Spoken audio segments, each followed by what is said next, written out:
Hello everyone and welcome back to my channel, Alex here. I know I look completely different with the haircut and the shaved beard, but trust me, it is still me. And today I want to talk to you about the 5 things that you should know if you're going to be going into teachers college or any professional school in general.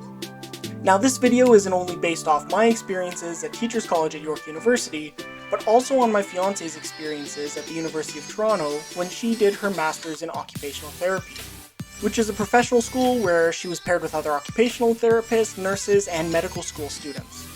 So with that said, let's get into the video. So with respect to teachers college, the classes that you take in teachers college will not actually teach you how to teach or what to teach.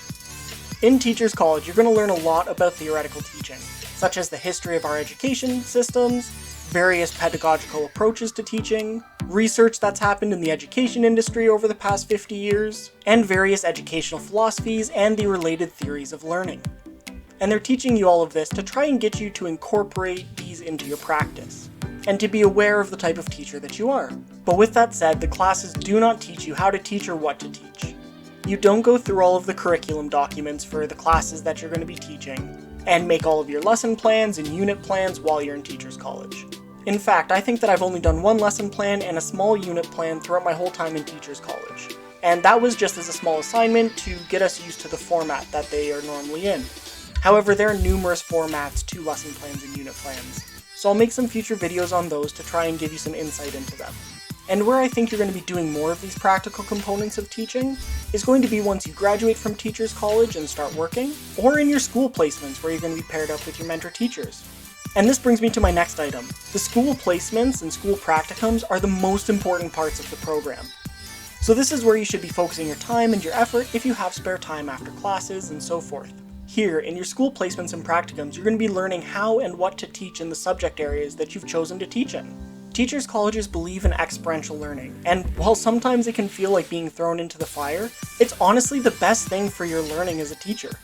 There's nothing quite as terrifying or rewarding as standing up in front of a high school classroom on your second or third day of meeting them and having to teach them a lesson. In your school practicums, you're going to be paired with a mentor teacher who's going to share their resources and expertise with you, as well as give you feedback throughout your entire practicum.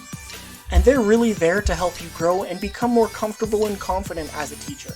You'll also get to know the school's principals and vice principals, which are great for networking and getting to know how the school boards actually work. And with that said, it brings me to my third point.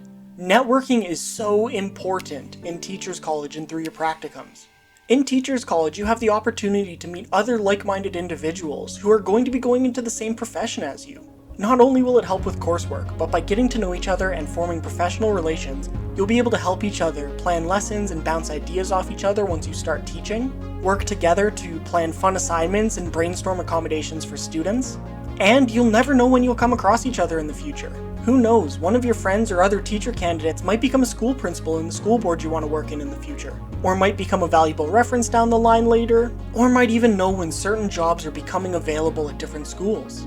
Also, through your practicums, you'll have the opportunity to network with various teachers and principals and really get a head start on the job hunt, which I'm sure for all of us going into teaching, you want that full-time job as soon as possible.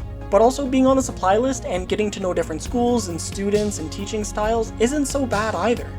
Now the fourth item that I want to talk to you about today is the fact that there are a lot of readings and reflections based on them, so be prepared. I feel like in almost all of my classes this year, we have weekly lectures and a handful of readings, and then we need to craft a 1 to 2 page reflection response that discusses how these lectures and readings have changed our view of ourselves or teaching.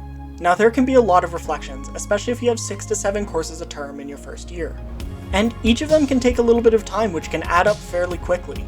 You'll also have these reflections due while you're writing your final exams and other assignments, as well as during your practicum. But you should get pretty good at writing your reflections and studying your metacognition pretty quickly. And that brings me to my fifth and final point. You're going to need a day planner or an agenda. As I just mentioned, there are a lot of classes, assignments, reflections, group work, and other professional requirements that we need to complete. Also, the entire program seems to be self-directed and is based around building your resourcefulness and independence as a teacher, so there isn't too much assistance from other administrators or your professors outside of your class schedule and syllabi. I really recommend getting an agenda or a day planner to write down all of the tasks that you need to do each day, or when your assignments or reflections are due. You'll also need to write down the other various administrative tasks that are a little bit hard to keep track of. Now, I'm a person who can keep track of a schedule entirely in my head, and I've never needed an agenda throughout all of my undergrad or my master's degrees. But I've really needed one this year, and it's really helped me a lot, so I think you should get one too. And one last piece of advice, I would recommend working ahead on your assignments as much as possible. The school term can get really busy near the end, and sometimes there are days where you can have 3 finals due as well as 2 reflections. So trying to cram that all in the night before isn't the best for your mental health or for your schoolwork. So if you have the odd day here or there that you don't want to take for a mental break or rest, then I would suggest just working ahead on a couple of reflections or assignments. It just makes your whole term easier and it'll make it much more enjoyable.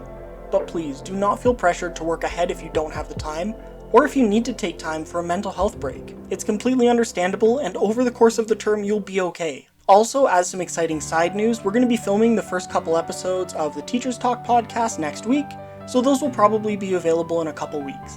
I'm going to be hosting these podcasts with other students from York University, as well as other universities in Canada, such as Lakehead and Western. And I'm hoping that as I build my network in teaching and build the podcast up a little bit, I can get other guests from other universities in Canada and other professions relating to teaching. But that's pretty far down the road, so please just stay tuned and check out the podcasts as they become available. It'd be a big help. So that's the end of this video, everyone. If you like this content and want to see more like it, or some of my YouTube tutorials or science demonstrations, please like and subscribe to my channel. It goes a long way in helping a new YouTube content creator like myself out. So with that said, have a great day, and please be happy, safe, and healthy. I'll see you around. Bye!